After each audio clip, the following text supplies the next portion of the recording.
NAM always strongly supported the unquestionable sovereignty of the Union of Comoros over the island of Mayotte, which continues to be under the colonial rule of France. As reflected in fundamental NAM documents, we call on the French government to respect the rights of the New Caledonian people and other peoples in French overseas communities and territories. The French administrated territories outside Europe are nasty remains of the French colonial empire.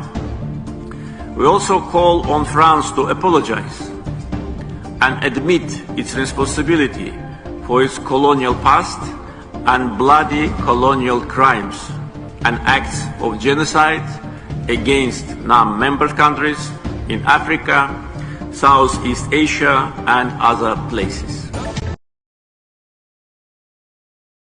Effectivement, c'est très compliqué. Je pense que la France n'arrêtera pas l'aide au développement de Mayotte. Et tout ça intervient aussi dans un contexte géopolitique très compliqué, puisque la Russie vient d'entrer aussi dans le jeu. Il y a 10 jours, l'ambassadeur de Russie à Madagascar a fait un déplacement aux Comores pour dire aux autorités comoriennes, surtout refuser les expulsions que la France veut mener. Et nous, on va vous aider, on va vous soutenir financièrement. Et j'ai même trouvé l'interview de cet ambassadeur qui accorde donc un entretien à Comores Info et qui dit explicitement la Russie a toujours soutenu l'union des Comores dans sa volonté légitime de restituer l'île de Mayotte sous sa souveraineté. Et donc la Russie, voilà, il y a des, on fait face aussi il y a des enjeux d'influence très forts qui se jouent à Mayotte. Où rappelons aussi que les Comores ont la présidence de l'Union africaine. Exactement. Donc ça intervient à un moment compliqué, ça a une difficulté de plus puisque les Comores sont soutenus par la plupart des pays africains.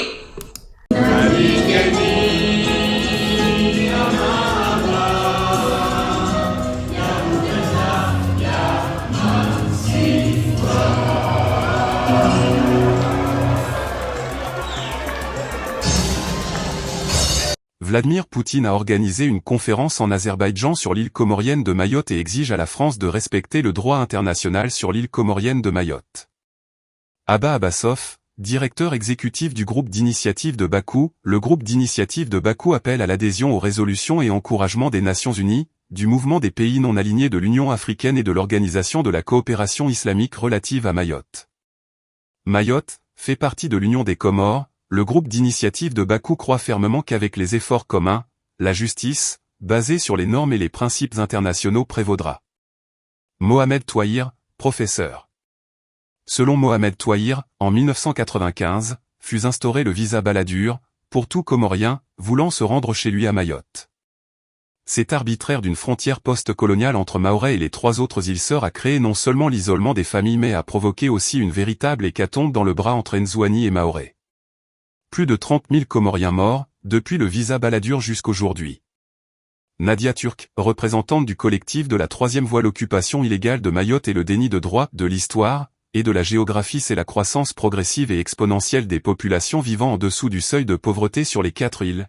C'est la crise identitaire qui sévit dans tous les pays et se manifeste sous plusieurs formes. Mabadi Ahmed Ali, le 22 décembre 1974, les Comoriens ont dit oui, à la question claire, souhaitez-vous que le territoire des Comores soit indépendant? L'Assemblée territoriale a proclamé le 6 juillet 1975 l'indépendance des Comores dans l'unité et l'intégrité de ces territoires, en jouant Mayotte, Molly, et Grande Comore. Au lieu de respecter le choix des Comoriens, la France a ouvert une page de rétropédalage néocolonial qui a bloqué la souveraineté politique et le développement économique de cet archipel depuis bientôt un demi-siècle. L'occupation illégale de Mayotte par la France est intervenue à la suite d'un référendum organisé en 1974 au cours duquel la population des Comores, qui compte plusieurs îles dont Mayotte, s'est prononcée en faveur de l'indépendance vis-à-vis de la France. L'aide-mémoire sur la question de l'île comorienne de Mayotte, diffusée par Mission permanente des Comores auprès des Nations Unies en 2008, a retracé la séquence des événements relatifs à l'agenda annexionniste français en ce qui concerne Mayotte. Un référendum global d'autodétermination a été organisé dans l'archipel de Comores, le 22 décembre 1974 conformément à un accord signé précédemment par la France et le gouvernement autonome interne des Comores en juin 1973. À l'issue de ce référendum, comme vous pouvez le constater sur ce brouillon, conservé, 94,56% des Comoriens ont voté pour l'indépendance. Contrairement à l'accord signé, le gouvernement français a voulu réorganiser un autre référendum. Île par île. Cela n'a pas été accepté par les autorités comoriens qui se sont appuyées sur l'accord qui stipulait que les résultats du référendum seraient comptabilisés globalement. Voici les résultats du scrutin du Refend. Le 6 juillet 1975, les Comores ont déclaré leur indépendance à la suite d'une résolution adoptée par la Chambre des représentants des Comores convoquée à cet effet. Le nouvel État comorien a été admis à l'unanimité aux Nations Unies le 12 novembre 1975 par la résolution 3385, XXX, de l'Assemblée générale, réaffirmant la nécessité de respecter l'unité, l'intégrité territoriale de la nation comorienne des îles d'Anjouan, de la Grande Comore, de Mayotte et de Molly. Le nouvel État a été désormais reconnu par toute l'organisation internationale, à savoir l'Organisation de l'Unité africaine. Aujourd'hui Union africaine. Le mouvement des non-alignés, l'organisation de la Conférence islamique de la Ligue des États arabes. Alors que les résultats de référendum de 74 sur toutes les îles des Comores y compris Mayotte étaient définitivement en faveur de l'indépendance des Comores.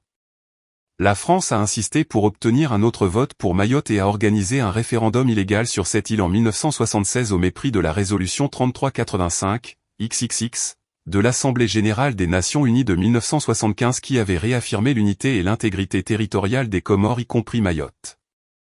La question a été portée à l'attention du Conseil de sécurité des Nations unies par le chef d'État comorien et le Conseil est réuni le 6 février 1976 pour examiner le projet de résolution S-11-976 affirmant que la tenue d'un tel référendum constitue une ingérence dans les affaires intérieures des Comores et qui demande à la France de renoncer à organiser le référendum à Mayotte.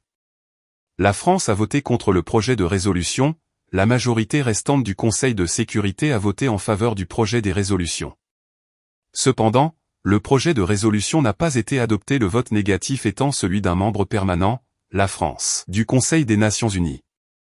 En 1976, la France a organisé le référendum à Mayotte en février 1976, avec un second parti en avril qui est annexé Mayotte en tant que territoire d'outre-mer selon le droit français. En dépit d'une large condamnation internationale par la suite, le chef d'État, des gouvernements de l'Organisation de l'Unité africaine OUA ont adopté une résolution CMS 497X 17 août 1976, supposant notamment au soi-disant référendum imposé par la France aux habitants de Mayotte, qui constitue une agression contre l'ensemble du peuple comorien et une violation de l'intégrité territoriale des principes des résolutions pertinentes de l'OUA qui ont affirmé le caractère inaltérable de frontières héritées de l'administration coloniale.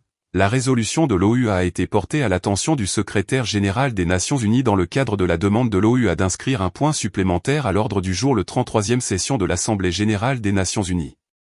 L'exposé, des motifs de la demande de l'OUA, exprimait la profonde inquiétude quant aux répercussions de l'action française sur les États membres de l'OUA. Face à cette agression et compte tenu de cette violation de principe de l'OUA, ayant les graves implications sur la paix et la sécurité de cette région, les chefs des gouvernements ont estimé que cette question devrait faire l'objet d'une étude sérieuse par l'Assemblée générale des Nations unies lors de sa 33e session. L'Assemblée générale des Nations unies a ensuite adopté la résolution A31/4 du 20 octobre 1976 qui reconnaissait les résultats du référendum de 1974 en faveur de l'indépendance dans les conditions d'unité politique et d'intégrité territoriale des Comores et affirmant l'occupation par la France de l'île comorien de Mayotte, constitue un empiètement flagrant sur l'unité nationale de l'État comorien membre des Nations Unies. Les résolutions de l'ONU de 1976 se poursuivent. Considérant qu'une telle attitude de la France constitue une violation de principe des résolutions pertinentes des Nations Unies, en particulier de la résolution 1514-15 de l'Assemblée générale du 14 décembre 1960, concernant l'octroi de l'indépendance aux pays et aux peuples coloniaux qui garantit l'unité nationale et l'intégrité territoriale de ces pays. 1. Condamne les prétendus référendums du 8 février 1976 et du 11 avril 1976, organisés à Mayotte qu'il considère comme nuls et non venus rejette d'avance. A. Toute autre forme de référendum ou consultation qui pourrait être organisée, ultérieurement en territoire comorien de Mayotte par la France. B. Toute loi ou règlement pris par une injustice législative ou gouvernementale française, tendant à légaliser une quelconque présence coloniale française de territoire comorien de Mayotte.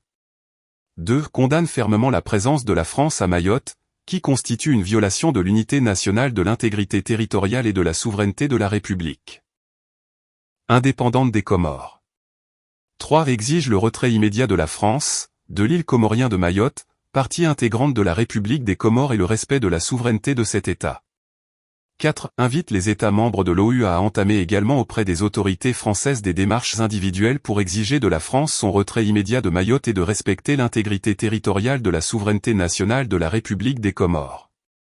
5. Appel à tous les États membres pour qu'ils interviennent individuellement et collectivement auprès du gouvernement français afin de les convaincre de renoncer définitivement à son projet de détacher l'île comorienne de Mayotte de la République des Comores. 6. Demande au gouvernement de la France d'entamer immédiatement des négociations avec le gouvernement des Comores concernant la mise en œuvre de la présente résolution. L'aide-mémoire des Comores de 2008 rappelait que chaque année de 1976 à 1995, l'Assemblée générale des Nations unies adoptait la résolution sur l'île comorien de Mayotte et inscrivait à son ordre du jour le point intitulé La question de l'île comorien de Mayotte, comme initialement demandé par les résolutions 31/4 du 21 octobre 1976. En conséquence, la résolution de l'ONU de 1979 réaffirme la souveraineté de la République fédérale islamique de Comores sur l'île de Mayotte et lance un appel au gouvernement français pour qu'il entame dès que possible les négociations avec le gouvernement de Comores, en vue de mettre en œuvre la résolution pertinente des Nations Unies sur l'île comorien de Mayotte. La Russie a donc fait le nécessaire pendant cette période du monde multipolaire qui se dessine à travers la guerre en Ukraine, pour que les Comores récupèrent leur île de Mayotte.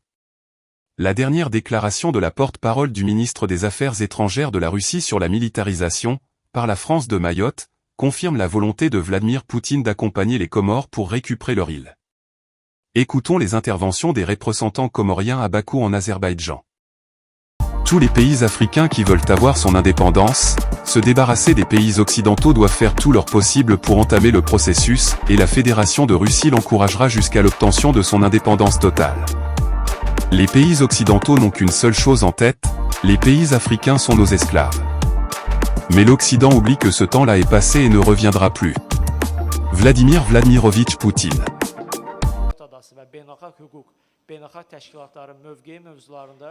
Geniş müzakirələr aparacaqlar. İndi isə açılış nitqi üçün sözü dəyərli Qəmər Adalarının nümayəndəsi, hörmətli səfir cənab Əhməd Dabitiyə vermək istərdim. Buyurun, cənab səfir.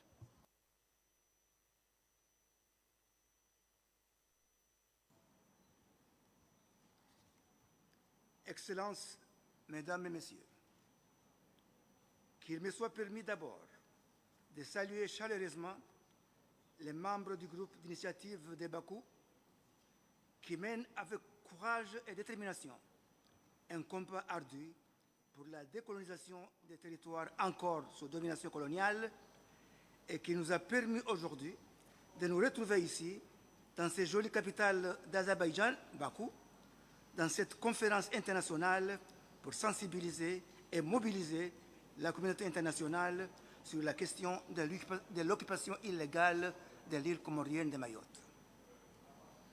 Je voudrais également saisir cette heureuse occasion pour témoigner au gouvernement et au peuple d'Azerbaïdjan notre reconnaissance pour son hospitalité et sa solidarité envers le peuple comorien dans sa lutte pour la souveraineté et l'unité de son pays. Qu'il me soit permis d'exprimer à cette tribune ma profonde gratitude et celle de ma délégation à son Excellence M. Ilham Aliyev, président de l'Azerbaïdjan, pour avoir exprimé publiquement à la télévision le soutien de son pays à l'intégrité territoriale des Comores dans ses frontières historiques. Mesdames et Messieurs, le 22 décembre 1974, les Comoriens ont été convoqués aux urnes pour répondre par référendum à une question consultée simple et claire. Souhaitez-vous que le territoire des Comores soit indépendant? À 95,4% des votants sur ce territoire, la réponse a été claire, sans ambiguïté, en faveur de l'indépendance.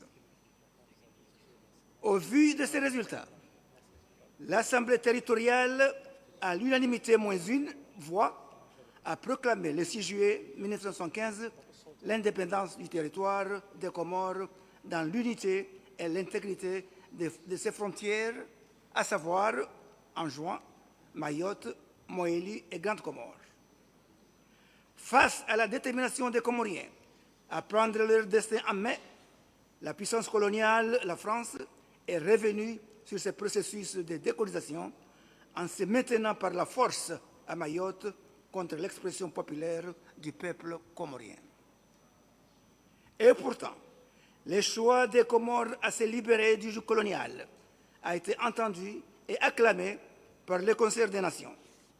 2 jours après la proclamation de l'indépendance de l'archipel, l'Organisation de l'Unité africaine, OUA, devenue maintenant Union africaine, réunie en sommet à Kampala, République d'Ouganda, a voté le 8 juillet 1975 une résolution reconnaissant le nouvel État dans l'intégrité de ses frontières historiques. Le sommet de l'OUA prépare elle-même la résolution d'admission des Comores indépendantes à l'ONU et demande au même moment à la France d'éviter la dislocation du jeune État par l'occupation de l'île comorienne de Mayotte. En effet, au lendemain du 6 juillet 1975, la France avait prépositionné son armée à Mayotte en prévision de la proclamation de l'indépendance. Le 17 octobre 1975, par sa résolution 376, le Conseil de sécurité a recommandé à l'Assemblée générale de l'ONU l'admission de l'État comorien comme pays indépendant et souverain composé des îles de Mayotte, Anjouan, Moélie et Grande Comore. L'Assemblée générale de l'Organisation des Nations Unies, par la résolution 3385 romaine 30, vote à l'unanimité le 12 novembre de la même année l'admission du nouvel État comorien, reconnaissant ainsi l'indépendance des Comores dans les termes de sa proclamation et approuvant son admission en tant que 143e membre de l'Organisation mondiale des Nations. La France s'est abstenue de participer au vote, aussi bien au Conseil de sécurité qu'à l'Assemblée générale.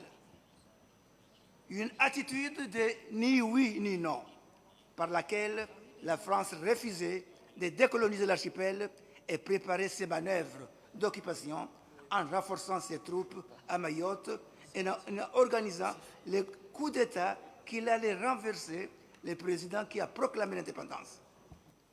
Les Comores vont être par la suite l'objet de déstabilisation par une série de coups d'État perpétrés par des mercenaires qui vont maintenir le nouvel État sous tutelle pendant des décennies.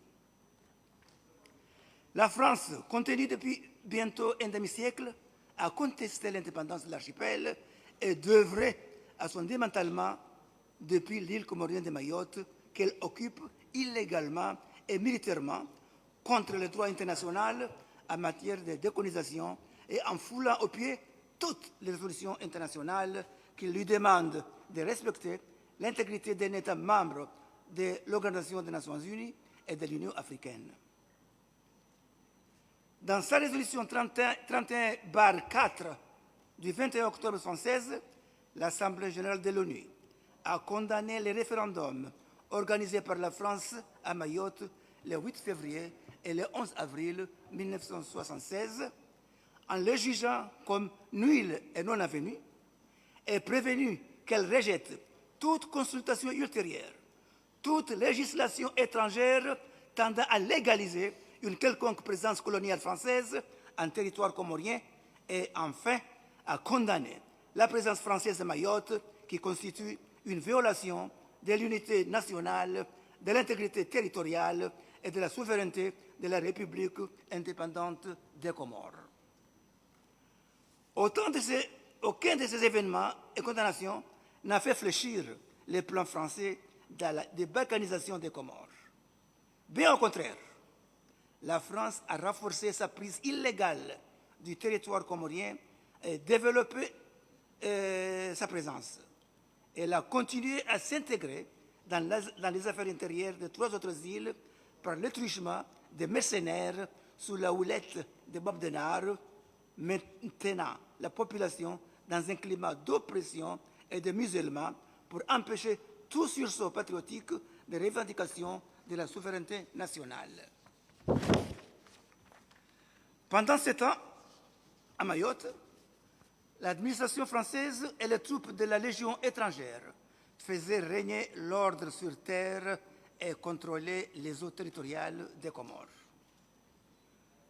Mesdames et Messieurs, permettez-moi d'élargir, de dire quelques mots du contexte historique et géopolitique de notre pays et de sa région pour comprendre le refus de libérer notre pays. En effet, la perspective de la décolonisation des Comores représentait depuis la fin des années 60 un risque géopolitique majeur pour la France de perdre sa dernière colonie dans l'océan Indien après le démantèlement de ses bases militaires à Madagascar qui a accédé à son indépendance au début des années 60. Pour les défenseurs des intérêts français dans la région de l'océan Indien, le maintien des Mayotte dans le giron français répondait à une vieille idée coloniale d'une valeur stratégique du lagon de Mayotte pouvant contenir toute la flotte française. Ces raisons géopolitiques ont ainsi primé dans les soutiens français aux sécessionnistes et justifié le maintien de Mayotte dans son giron. Elles expliquent aujourd'hui encore le mépris de la France au peuple comorien d'abord et vis-à-vis du droit international ensuite.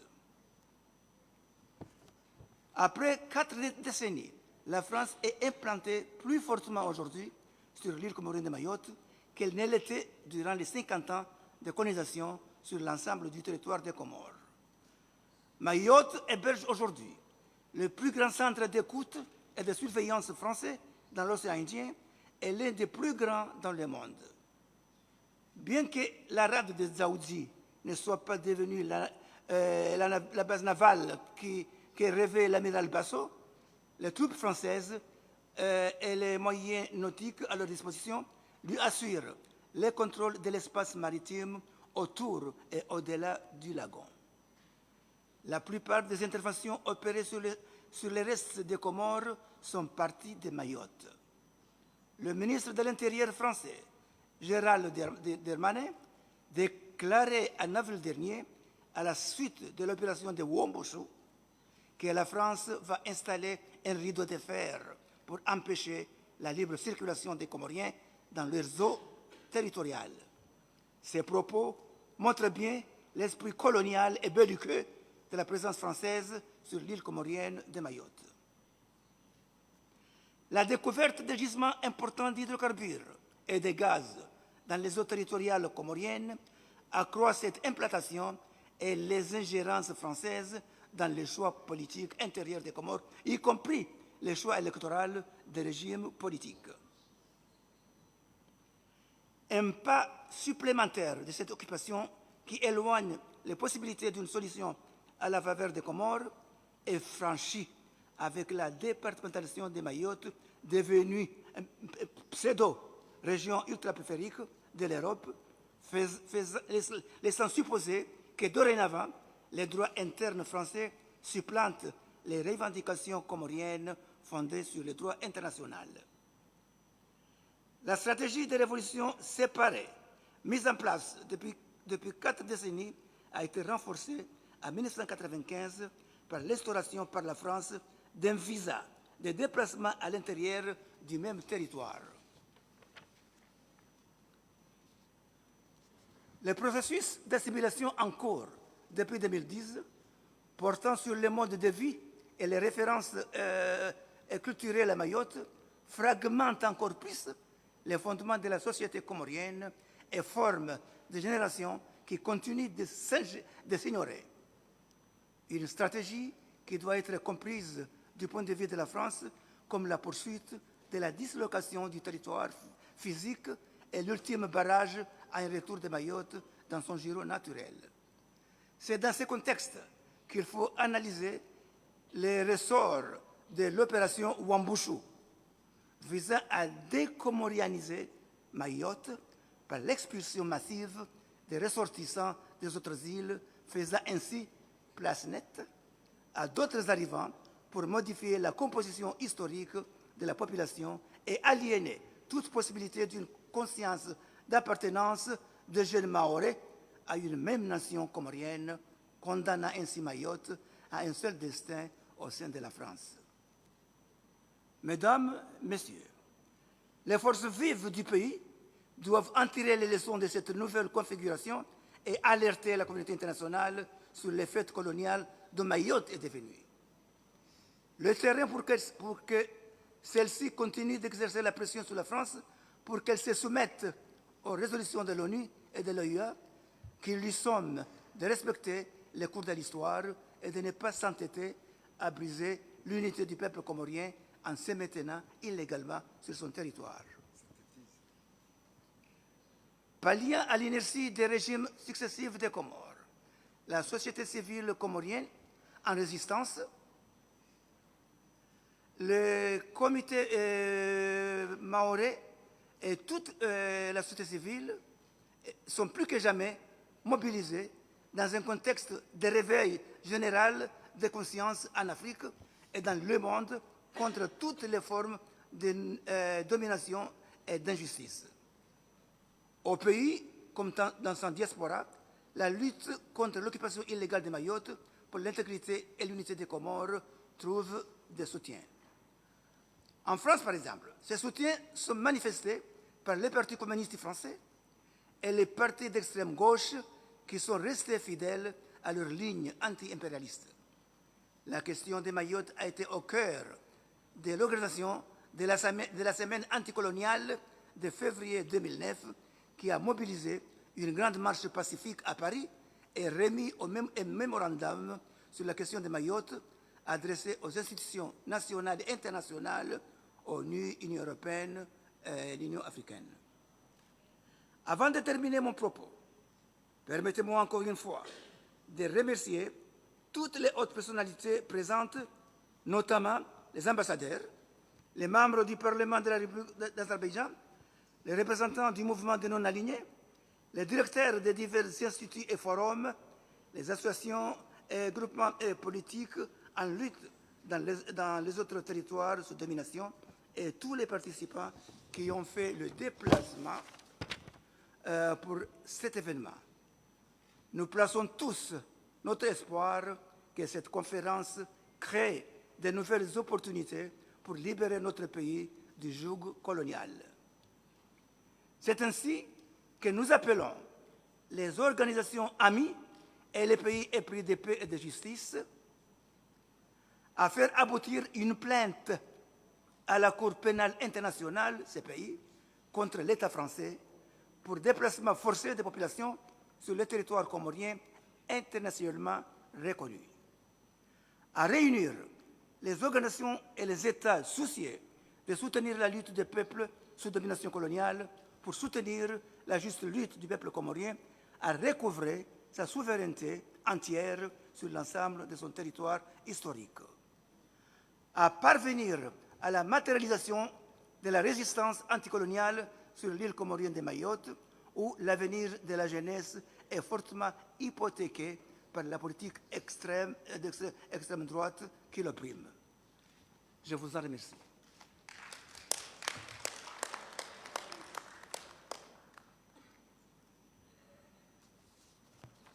Təşəkkür edirəm, cənab səfir. Hörmətli konferans iştirakçıları, bildiyiniz kimi, ötən ilin iyul ayında Qoşulmama Hərəkatının paytaxtımızda keçirilmiş mühüm tədbirlərin birində Fransız müstəmləkəçilik siyasətinin əsarəti altında olan regionların nümayəndələrinin qərarı ilə Bakı Təşəbbüs qrupu yaradıldı. Bugünədək dekolonizasiya, kolonializm və neokolonializm fəsadları, müstəmləkələrdə insan hüquqlarının pozulması mövzularında Bakı Təşəbbüs qrupu 16 beynəlxalq konferans keçirmişdir. Bu tədbirlər ilk öncə dünyada hələ də mövcud olan kolonializm siyasəti və bu siyasətin fəsadları haqqında beynəlxalq ictimaiyyətə həqiqətləri çatdırmağa başladı. Həmçinin sözü gedən tədbirlər nəticə yönümlü mühüm müzakirələr üçün bir platforma yaratdı. Bakı Təşəbbüs qrupu kolonializm siyasəti və fəsadları haqqında müxtəlif hesabatlar dərc etməyə başladı. Qısa zamanda təşkilatımız kolonial siyasət əsarətində olan xalqların çəkdiyi əziyyətləri dünya ictimaiyyətinin diqqətinə çatdıra bildi. Bakı Təşəbbüs Qrupu fəaliyyətini beynəlxalq hüquqa əsaslanaraq Birləşmiş Millətlər Təşkilatının qətnamələrinə və qoşulmama hərəkatının ana prinsiplərinə sadiq qalaraq həyata keçirir. İndi isə Bakı Təşəbbüs Qrupu tərəfindən hazırlanmış Mayot mübarizəsi adlı videonu sizlərə təqdim etmək istərdik.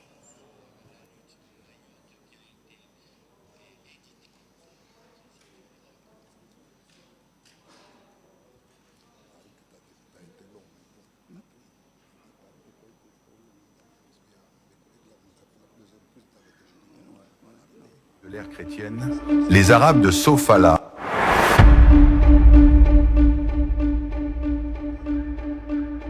Avant et au début de l'ère chrétienne, les Arabes de Sofala, au Mozambique, appellent commerce l'ensemble des îles, au large de la côte est africaine.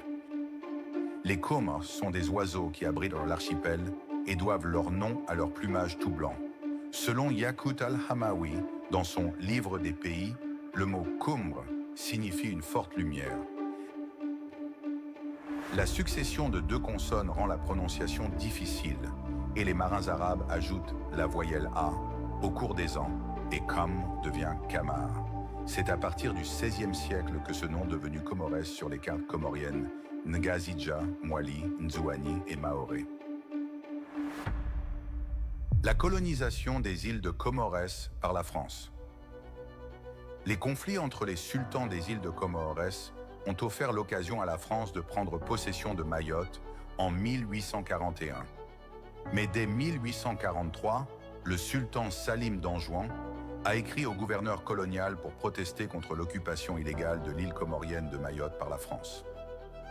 Cette occupation a servi d'argument à la conférence de 1885 à Berlin sur le partage de l'Afrique pour faire tomber les trois autres îles dans la colonie française. La France établira son protectorat sur l'ensemble de l'archipel en 4 îles, pour ensuite le rattacher à la colonie française de Madagascar. Ce statut va évoluer en celui d'autonomie interne en 1946, avec Dzaoudzi comme chef-lieu. Ce statut se transforme en territoire d'outre-mer en 1946 jusqu'à l'indépendance de l'archipel. Pour asseoir l'ordre colonial, la première mesure prise par la France a été la dépossession des terres en faveur des colons, déstructurant la condition paysanne par la prolétarisation et le déracinement. Rompre le lien d'un Comorien avec la terre de la famille maternelle équivaut à une déportation. Ensuite, le colonisateur crée artificiellement des nouvelles réalités ethniques pour prévenir une résistance organisée des indigènes. Le colonisateur construit ainsi, sur l'ensemble de l'archipel, une hiérarchie des races fondée sur la couleur de la peau, la texture des cheveux, la forme du nez et l'épaisseur des lèvres.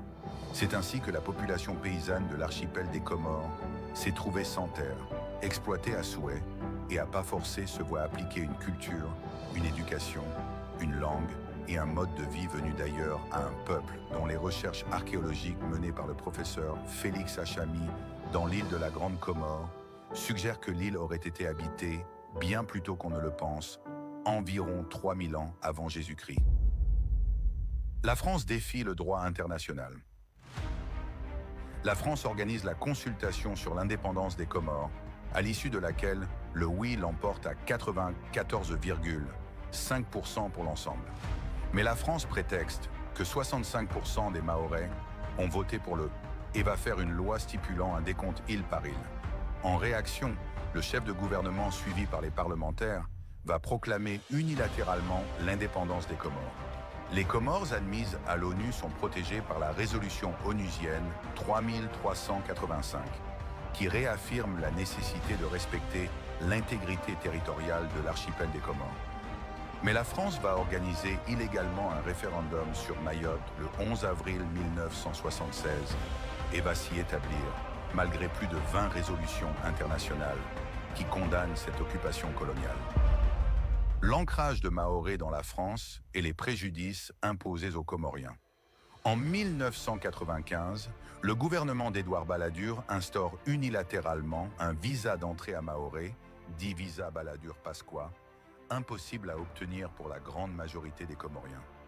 Ainsi, la France transforme l'île en chasse gardée, érigée en forteresse contre les autres Comoriens, jugés indésirables.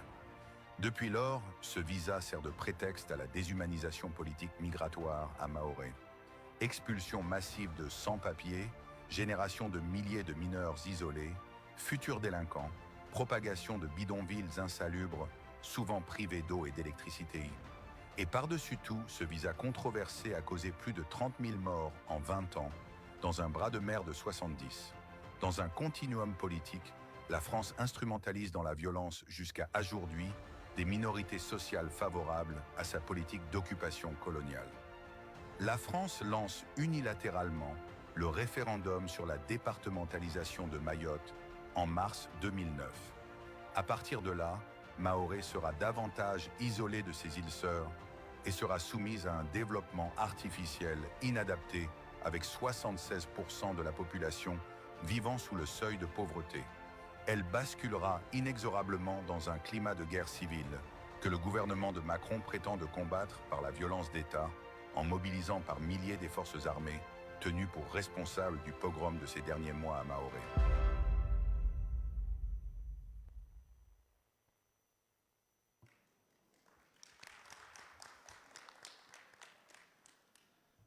Fransanın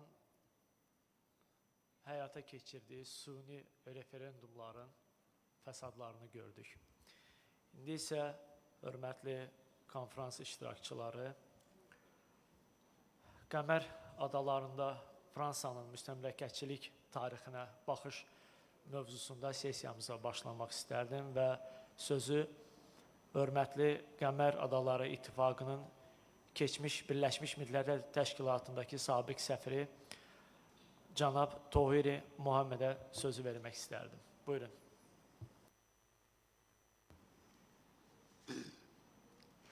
Je commence par remercier d'abord le président Aliyev qui a parlé récemment de la situation de Mayotte. Et je remercie aussi le GIB, le groupe d'initiative de Bakou, pour avoir pris cette initiative de faire connaître Mayotte, de faire connaître le combat que mènent les Comoriens pour que Mayotte rejoigne les 3 autres îles. Et bien sûr, je remercie le peuple azerbaïdjanais pour son soutien total et absolu. Donc entre Anjouan et Mayotte, c'est la traversée de la mort. L'histoire de Mayotte est devenue une véritable tragédie pour les Comoriens. Et quand je dis Comoriens, je parle des Anjouanais, des Mahorais, des Moéliens et des Grands Comoriens. En effet, pour l'administration française, Mahorais fut une colonie française de 1841 à 1975. Une collectivité territoriale de 1976 à 2001. Une collectivité départementale de 2001 à 2011 et un prétendu département français à partir de 2011. Ces différents statuts de Mayotte sont à l'origine de l'hécatombe que vivent les Comoriens voulant se rendre chez eux à Mayotte. En 1995, les membres des mêmes racines familiales des 4 îles pouvaient circuler librement entre les îles. Les Mahorais, eux, peuvent toujours se rendre librement dans les 3 autres îles sans entrave, mais ceux des 3 autres îles ne peuvent plus aller à Mahorais sans visa. C'est le résultat du forcing d'un véritable lobby politique qui s'est constitué dans une volonté de solidification d'une frontière fictive. En effet, en 1995, fut instauré le visa Balladur pour tout Comorien voulant se rendre chez lui à Mahorais. Ce visa a donné naissance à l'isolement des habitants de Ngazidja, de Mwali, de Nzouani, avec leurs familles vivant à Mahorais. Cette édification arbitraire d'une frontière post-coloniale entre Mahorais et les 3 autres îles a créé non seulement l'isolement des familles, mais a provoqué aussi une véritable hécatombe dans les bras de mer entre Nzouani et Maoré. C'est en tant que candidat au présidentiel que Balladur lança ce visa afin d'accueillir les votes des Mahorais séparatistes.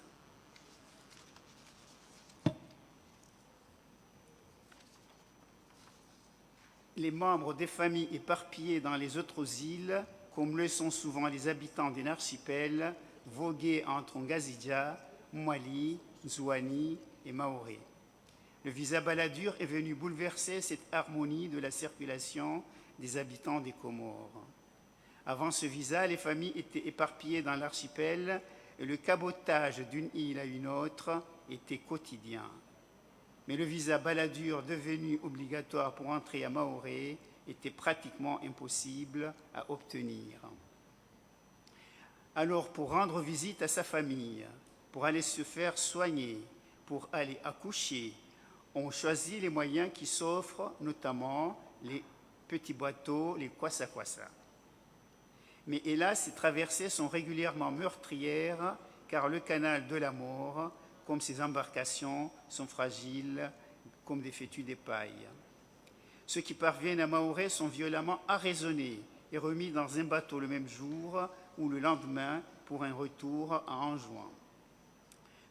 Plus le temps passe, plus les naufrages se multiplient, transformant le canal de Mozambique en cimetière marin.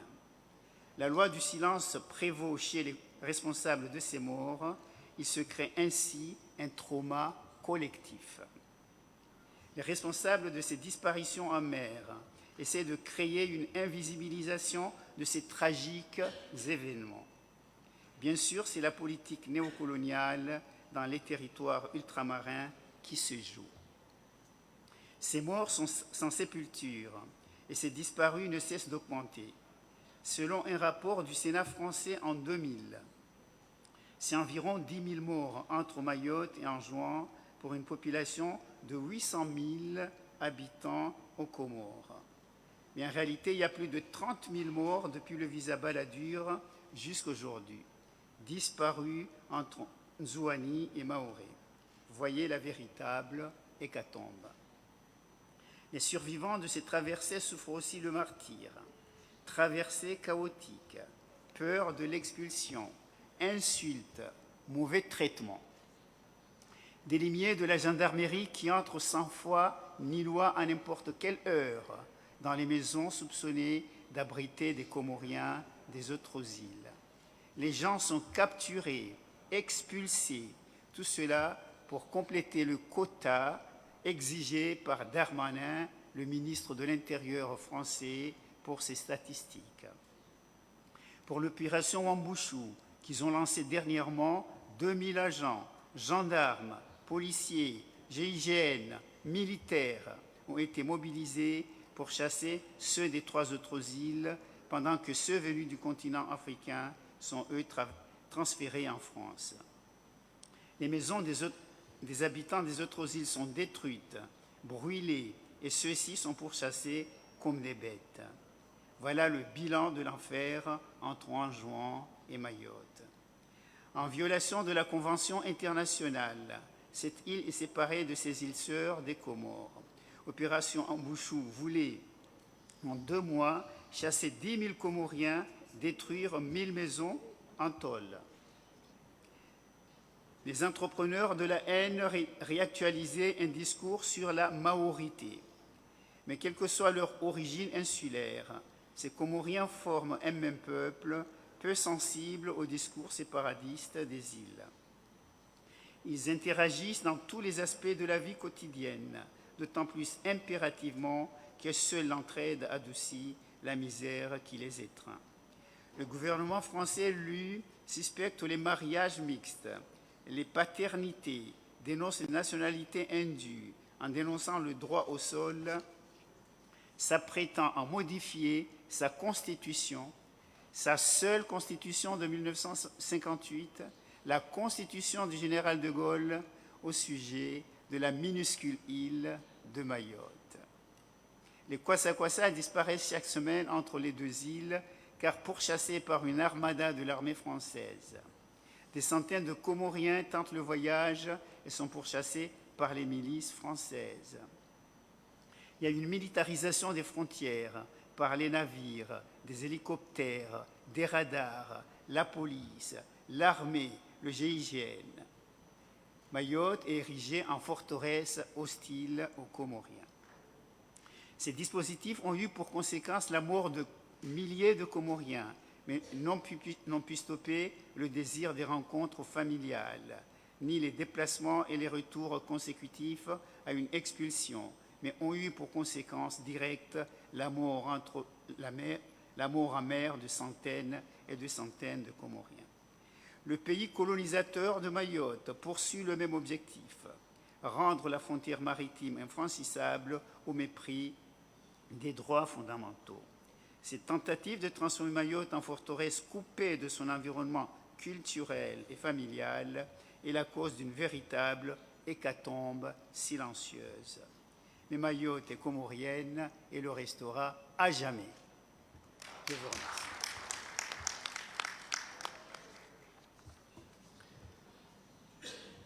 Təşəkkür edirəm cənab Toyeri. İndi isə sözü vermək istərdim Qəmər Adaları İttifaqının Vətəndaş Cəmiyyətinin üzvü, 3-cü Yol Kollektivi İctimai Birliyin üzvü xanım Turquy Nadiyaya. Bonjour à tous. Je joins mes remerciements et salutations à ceux exprimés par mes collègues précédemment. Je voudrais vous parler, moi, de l'impact de l'occupation illégale de Mayotte sur les autres îles des Comores. Il y a un discours qui est assez courant, qui interpelle sur la pertinence de la lutte contre l'annexion de Mayotte par la France. Ce discours se résume en 2 questions. Pourquoi continuer à revendiquer Mayotte alors que les Mahorais ont fait le choix de rester français? Et la deuxième question, c'est pourquoi les défenseurs de l'indépendance ne s'occupent-ils pas d'abord des 3 îles l'ayant accepté? Lorsqu'on se penche sur la formulation de ces 2 questions, on voit à quel point elles sont incongrues. Pour ceux qui connaissent la France, il y a 18 régions, dont la région de la Bretagne. Imaginez qu'un jour, la région de Bretagne, qui est peuplée par une grosse communauté anglaise, décide de se rattacher à la Grande-Bretagne, parce qu'il y a des liens historiques, parce qu'il y a des élus locaux qui ont des relations avec la Grande-Bretagne. Est-ce qu'on peut imaginer une seule seconde que la France reste insensible à une telle revendication? Est-ce qu'on peut imaginer une seule seconde que la France ne condamne pas un tel comportement? Voilà exactement ce qui se passe aux Comores.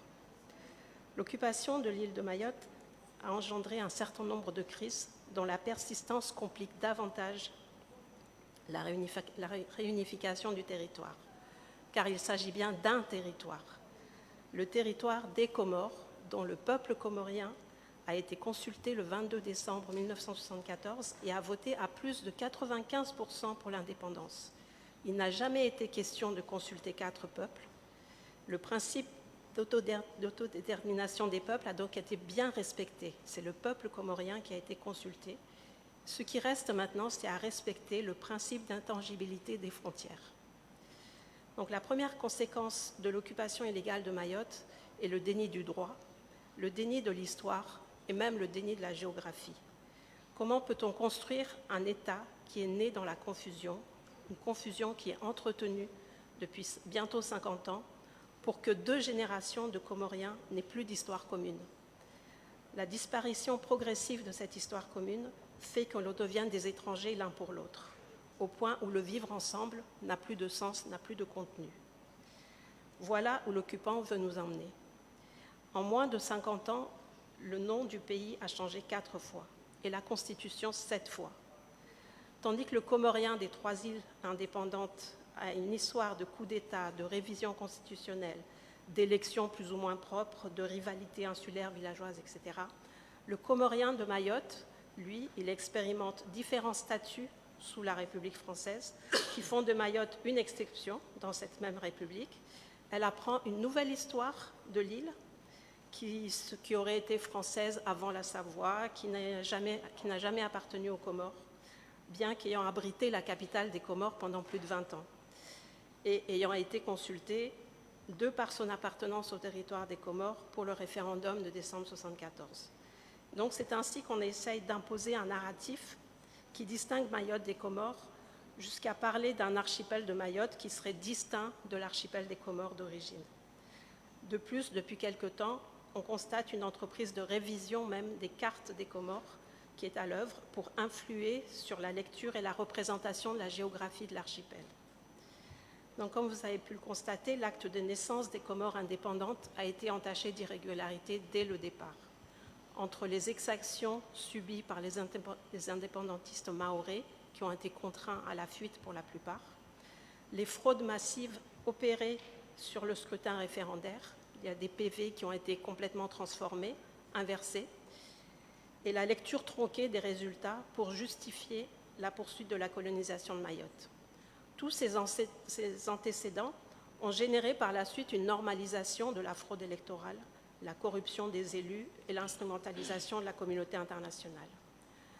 Dans l'histoire des Comores, il n'y a jamais eu d'élection aux Comores qui ne soit entachée d'irrégularités, et la communauté internationale a toujours fermé les yeux sur les violations les plus flagrantes, malgré les souffrances des populations qui en découlent. La confiscation donc des moyens de dévolution du pouvoir par une élite politique corrompue et aux bottes de l'ancien colonisateur a détruit progressivement et méthodiquement la classe politique progressiste qui a longtemps naïvement cru à un rôle d'arbitrage et de sanction de la communauté internationale. Cette même élite corrompue a grandement contribué à enterrer la question de Mayotte en faisant un sujet de négociation bilatérale et en la réduisant à quelques déclarations de principe lors des rencontres internationales sans véritable ambition de réunification du pays. Même les forces de l'ordre qui sont dans le pays, elles ont été mises en place et formées par des mercenaires et elles ont toujours compris leur mission comme étant de protéger le pouvoir plutôt que de protéger le peuple. Donc vous pouvez imaginer toutes les conséquences après sur les outils de gouvernance qui sont utilisés dans le pays. La troisième conséquence, c'est la croissance progressive et exponentielle des populations qui vivent en dessous du seuil de la pauvreté sur les 4 îles. À Mayotte, on parle de 80% de la population qui vit en dessous du seuil de pauvreté. Sur les autres îles, on parle de 50% qui vivent en dessous du seuil de pauvreté. Cette pauvreté, couplée à des inégalités criantes, alimente la violence, la délinquance et les comportements déviants, comme on a pu le voir dans les reportages qui ont été diffusés ici. La part de plus en plus importante de ménages vivant sous le seuil de la pauvreté dans un contexte de corruption galopante fait que l'économie est peu pourvoyeuse d'emplois et les services publics sont plus que saturés et inefficients. Les Comoriens sur les 4 îles manquent de tout: santé, éducation, eau, électricité, nourriture, habitat, emploi. Et le différentiel de développement qui a été créé à Mayotte à coup de subventions françaises et européennes en ont fait une des alternatives de la stratégie de survie des populations vulnérables. Ces subventions sont essentiellement dirigées vers des projets d'investissement qui demandent beaucoup de main-d'œuvre, et cette main-d'œuvre elle est essentiellement fournie par la population des autres îles, ce qui a pour conséquence de vider les Comores indépendantes de ses cerveaux et de sa main-d'œuvre qualifiée. La quatrième conséquence, c'est la crise identitaire qui sévit dans tout le pays et qui se manifeste sous plusieurs formes. Le fait de légitimer un choix de Mayotte sur une partie du territoire des Comores a créé un précédent énorme dans l'inconscient collectif. Si on légitime la sécession à Mayotte et qu'on justifie que les Mahorais peuvent décider en tant qu'entité à part du sort de leur île, pourquoi les Anjouanais n'en feraient pas autant avec Anjouan, les Moéliens de Moélie et les Grands Comoriens de la Grande Comore? On voit ainsi comment insidieusement l'appartenance insulaire est devenue une revendication politique au point de se répercuter même sur la définition des institutions du pays. Chaque crise politique finit toujours en revendication insulaire et de manière insidieuse, la portée nationale d'un combat pour la liberté, la justice sociale, le progrès pour tous les Comoriens est réduite à des revendications d'autonomie des îles, de partage de telle ou telle infrastructure et de protection des uns contre les autres. Parce qu'on en fait en sorte que chacun devienne le bouc émissaire de l'autre et l'accuse de vouloir le dominer ou l'envahir. C'est ainsi qu'on arrive à une ethnicisation de la société sous couvert d'un équilibre des îles, une ethnicisation qui est poussée à outrance sur chaque île, entre villes et villages, urbains, entre la population urbaine, population rurale, voire même entre Comoriens de l'intérieur et Comoriens de l'extérieur. Lorsqu'on regarde les Comores, on réalise que le sens d'appartenance à une nation ne se manifeste que lorsque joue l'équipe nationale de football. Équipe qui est miraculeusement composée des Comoriens de 4 îles et dont la majorité est issue de la diaspora. Il faut savoir que plus de 400 000 Comoriens vivent en dehors des Comores sur une population de moins d'1 million d'habitants, ce qui favorise l'importation de cultures diverses et variées, sans compter tous les étudiants éparpillés dans le monde, des États-Unis à la Russie, en passant par la Chine, l'Inde, l'Afrique, l'Europe et les pays arabes. L'absence de réflexion nationale dans les cercles de pouvoir alimente le repli communautaire. Mayotte n'est pas en reste en ce qui concerne le brassage des populations et la difficulté à cohabiter dans un contexte de pauvreté exacerbée et d'insécurité croissante. Comme vous pouvez le constater, le débat national est complètement escamoté, les discours et les actes politiques sont parcellisés, l'enjeu devient à quelle île reviendra le pouvoir demain au détriment de la qualité des hommes et des femmes et d'une véritable vision pour le pays. La question de Mayotte a ainsi, au fil des années, perdu de sa force alors qu'elle constitue l'alpha et l'oméga de la construction nationale. Elle a même été rendue taboue en indexant ceux qui continuent à la défendre d'être anti-français. En quoi la défense d'un territoire comorien par des Comoriens devient une attaque contre la France?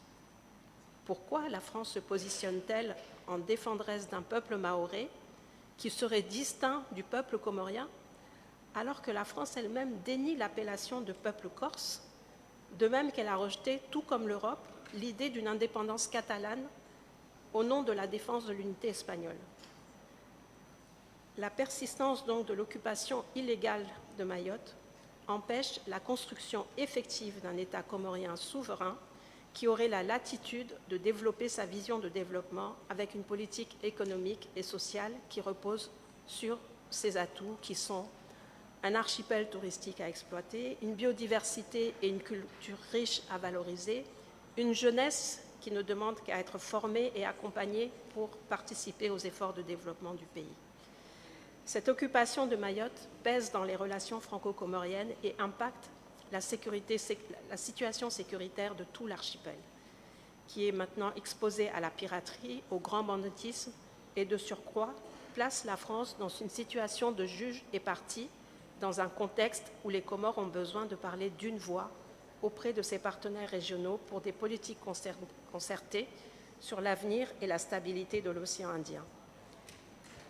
On voit donc comment l'occupation illégale de Mayotte occulte le développement de l'ensemble de l'archipel et entretient la diversion des Comoriens des 4 îles sur des rivalités ancestrales qui n'ont plus lieu d'être au XXIe siècle. C'est la raison pour laquelle on fait aujourd'hui appel à la communauté internationale pour qu'elle s'implique de manière effective dans le règlement de cette question de l'occupation illégale de Mayotte. Je vous remercie.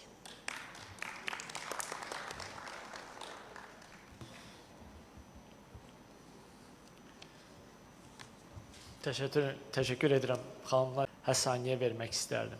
Buyurun canım. Bien, bonjour à tous. Je m'associe également aux remerciements qui ont été déjà exprimés. Alors, en général, la question des Comores, notamment par rapport au droit, il est en général appréhendé dans le cadre du droit international.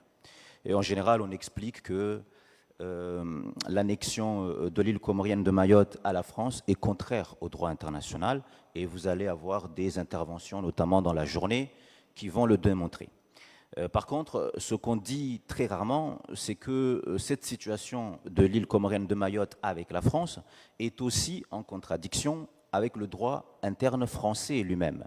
Il n'est pas nécessaire d'aller chercher des arguments uniquement dans le droit international. Dans le droit interne français, cette annexion est également illégale. Et alors, vu le temps qui nous est imparti, on peut, on va dire, utiliser 2 ou 3 arguments. Alors, le premier argument, c'est peut-être l'argument le plus simple. Il faut remonter aux origines du problème, c'est-à-dire lorsque la question a été posée de demander notre indépendance. Et la question, elle a été très simple. On demande aux populations comoriennes s'ils veulent être indépendantes. Et en général, ce référendum, il est basé sur l'article 53 de la Constitution française. Et l'article 53 de la Constitution française, il dispose que si on ne peut pas faire de cession, on ne peut pas faire d'ajout de territoire sans demander l'aval des populations qui sont concernées. Et donc la France s'est appuyée sur cet article pour dire que si on veut que les Comores soient indépendantes, il faut demander l'accord des populations.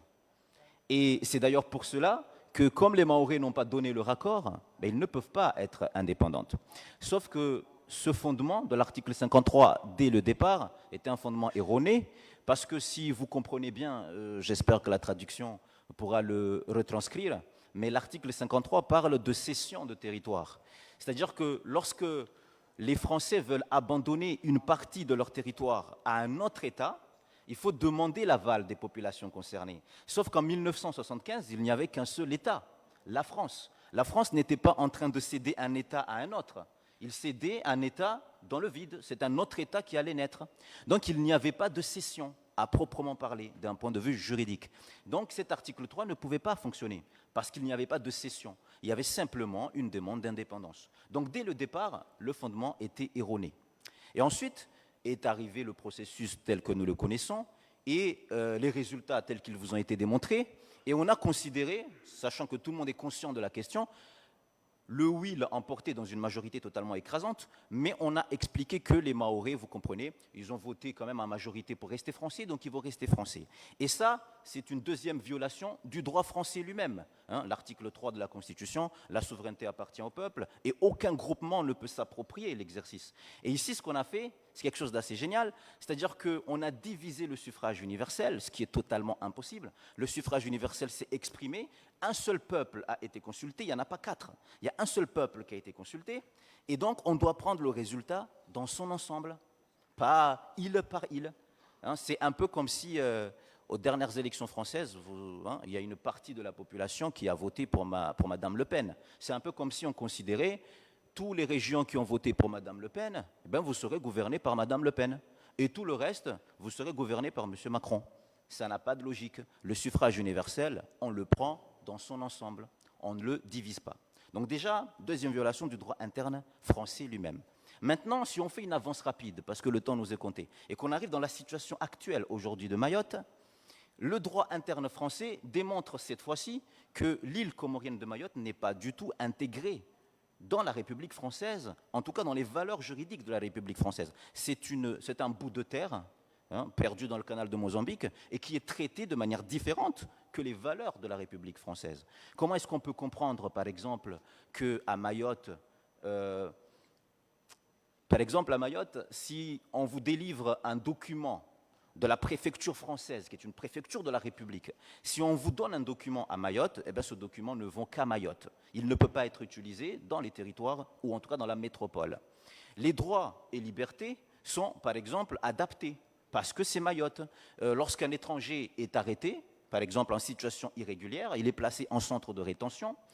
Normalement, si on était à Marseille, à Paris, à Lyon ou je ne sais où dans la métropole, la loi exige qu'un juge vous entende au bout de 2 jours. C'est normal. Votre liberté est en jeu. À Mayotte, ce n'est pas le cas. À Mayotte, on peut vous retenir 1 fois, 2 fois, 3 fois, 4, 5 jours de suite sans que vous ayez à rencontrer un juge. On estime que vos droits et vos libertés à Mayotte peuvent s'adapter parce que c'est Mayotte. Donc, nous avons une situation mahoraise qui est, j'allais dire exceptionnelle, mais en réalité, elle n'est pas exceptionnelle, elle reflète un peu les situations des autres territoires d'outre-mer. La Constitution française considère que ces territoires d'outre-mer sont différents de la métropole et que donc il est justifié qu'on les traite de manière différente. Et les traiter de manière différente d'un point de vue juridique, ce n'est pas du tout un privilège. Les traiter de manière différente, au regard de la Constitution française, c'est les traiter toujours avec un standard minimal comparé à ce qu'on peut espérer ou en tout cas ce que peuvent bénéficier les Français qui vivent dans la métropole. Donc, la question mahoraise, c'est également la question qui consiste à démontrer qu'une occupation qui, on est tous d'accord, est illégale, contribue à l'égard d'êtres humains à les considérer au regard de leurs droits différemment de ce que ce même pays qu'est la France considère les autres Français qui vivent dans les autres territoires. Et ça aussi, c'est une question qui est importante. Merci.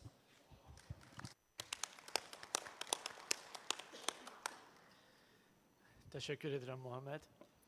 İndi isə dəyərli konferans iştirakçıları Bakı Təşəbbüs qrupunun könülləri tərəfindən Qəmər Adaları İttifaqının ərazi bütövlüyünə həsr edilmiş kiçik bir səhnə, kiçik bir flash mob sizə təqdim etmək istərdik.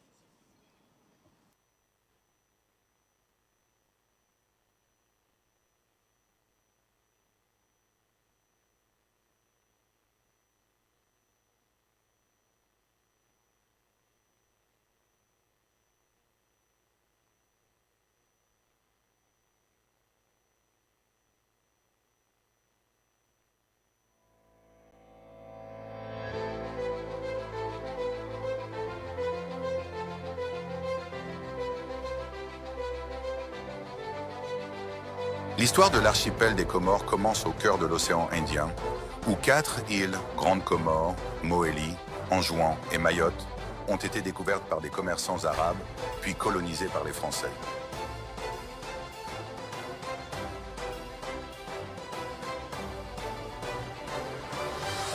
Grande Comore, la plus grande et la plus peuplée des îles des Comores, Grande Comore est connue pour son emblématique Mont Karthala, l'un des plus grands volcans actifs du monde. Historiquement, c'était une plaque tournante pour les commerçants arabes, façonnant son riche patrimoine culturel. Mohéli, la plus petite des 4, Mohéli est célèbre pour sa nature intacte et ses parcs marins. C'était autrefois un sultanat et reste un symbole de la vie traditionnelle comorienne, où la conservation de l'environnement est un mode de vie. Anjouan, souvent appelée la perle des Comores, Anjouan est célèbre pour ses fleurs aromatiques d'ylang-ylang, utilisées dans les parfums du monde entier.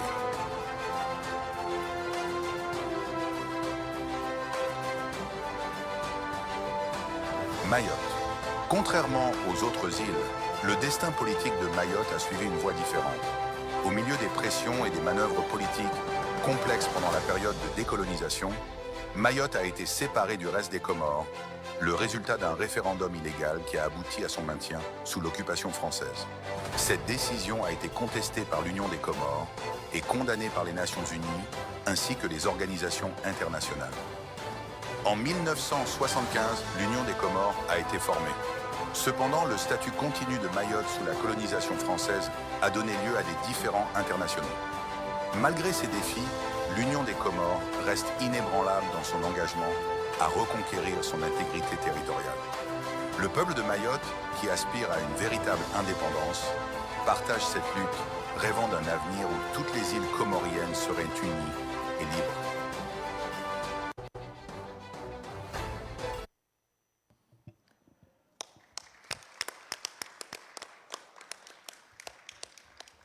Hörmətli konferans iştirakçıları,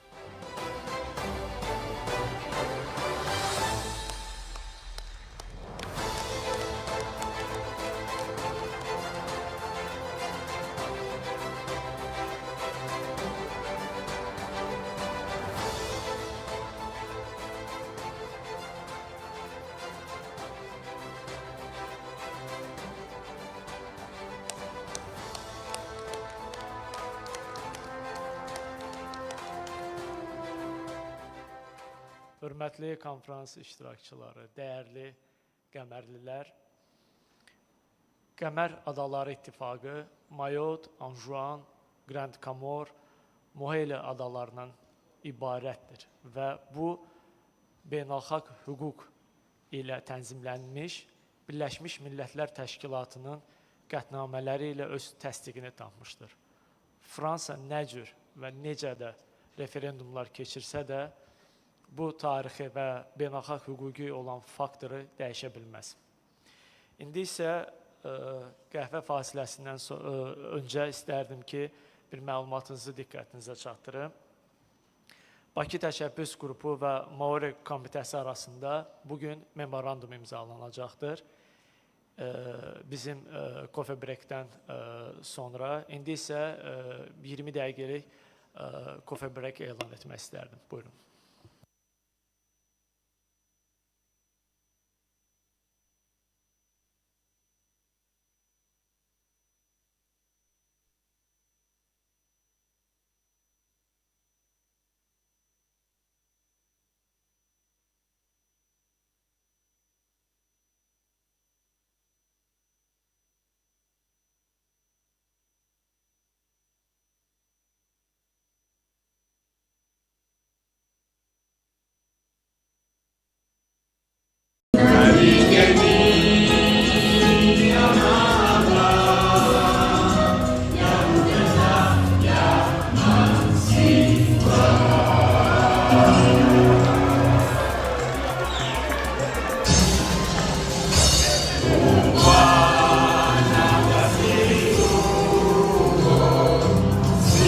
Como